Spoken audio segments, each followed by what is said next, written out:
children, till yesterday we read that Yusuf asked a plate and a bowl from Genie to eat whatever he wished. Now let's move to the next page. An empty plate and a bowl appeared on Yusuf's bed. Yusuf clapped and danced about his room. He thanked the genie over and over again. The genie laughed loudly. Then he said, "Make two more wishes, little one."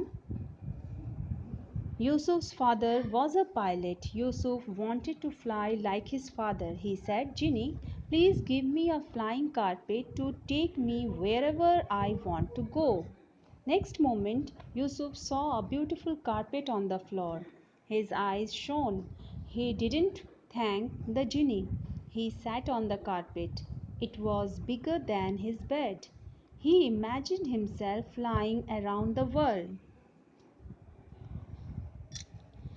एक खाली plate और एक बोल यूसुफ के bed पर प्रकट हो गया। यूसुफ यह देख खुशी से ताली बजाने और नाचने लगा और जीनी को कई बार थैंक्स कहा। जीनी ने जोर से हंसते हुए कहा, "और दो इच्छाएं बताओ छोटे लड़के।" यूसुफ के पिता एक पायलट थे। वह भी अपने पिता की तरह उड़ना चाहता था।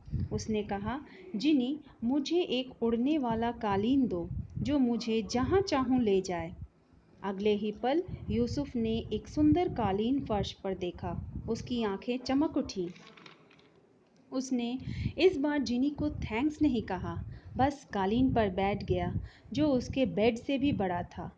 वह पूरी दुनिया के ऊपर उड़ने की कल्पना करने लगा।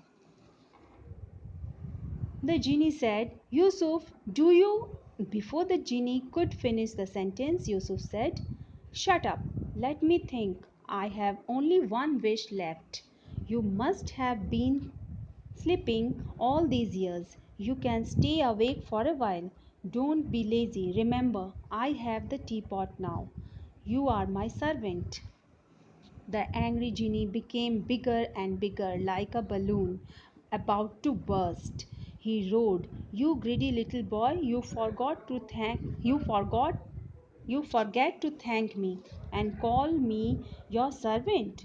How dare you be rude to me? I am taking back all I have given. I will take you to live with me in the teapot. Live there as my servant for what you have done." इतने में जीनी ने कहा, "यूसुफ, क्या तुम?" इससे पहले कि जीनी अपनी बात पूरी कर पाता, यूसुफ ने कहा, "चुप रहो, मुझे सोचने दो। मेरे पास सिर्फ एक वरदान बचा है। तुम पूरे साल सोते रहे हो और एक पल के लिए जाग सकते ही हो। आलसी मत बनो। मत भूलो मेरे पास टीपॉट है और तुम मेरे नौकर हो।" इतना सुनते ही जीनी क्रोध से गुब्बारे की तरह बड़ा होता गया और चीखा, "तुम लालची लड़के! एक तो तुमने मुझे थैंक्स नहीं कहा और मुझे नौकर कहते हो। तुम्हारी इतनी हिम्मत कैसे हुई? मैं तुमसे अपनी सारी चीज़ें वापस लेता हूँ और तुम्हें भी अपने साथ टीपॉट में ले चलूँगा। रहना वहाँ मेरे नौकर बनके।" The genie's large hands reached out towards Yusuf. Yusuf screamed. He kept screaming till a gentle hand touched his forehead and he heard his parents saying, "Yusuf, wake up! Yusuf, it is a nightmare. Wake up, child." Yusuf opened his eyes and hugged his parents. Huma jumped on the bed and hugged him too. Yusuf was glad he was safe. There was no genie. Yusuf became a well-behaved boy. He had learnt his lesson. जिनी जिनी की बड़ा सा हाथ यूसुफ की ओर पहुंचा। यूसुफ चीखा। वह तब तक चीखता रहा जब तक एक हल्की हाथ उसके सर को टच किया और उसने अपने माता पिता को कहते सुना, "यूसुफ, जाग जाओ, वह एक बुरा सपना था, उठो।" यूसुफ ने अपनी आंखें खोली और अपने पेरेंट्स के गले लग गया। हुमा भी अपने भाई को गले लगा ली। यूसुफ अब खुश था क्योंकि वह सुरक्षित था। अब कोई जिनी यहाँ नहीं था। यूसुफ अब एक वेल बिहेव्ड बॉय बन गया था।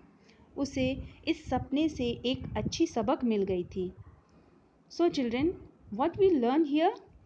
We learn that we should not forget the grace of others and always be polite to others.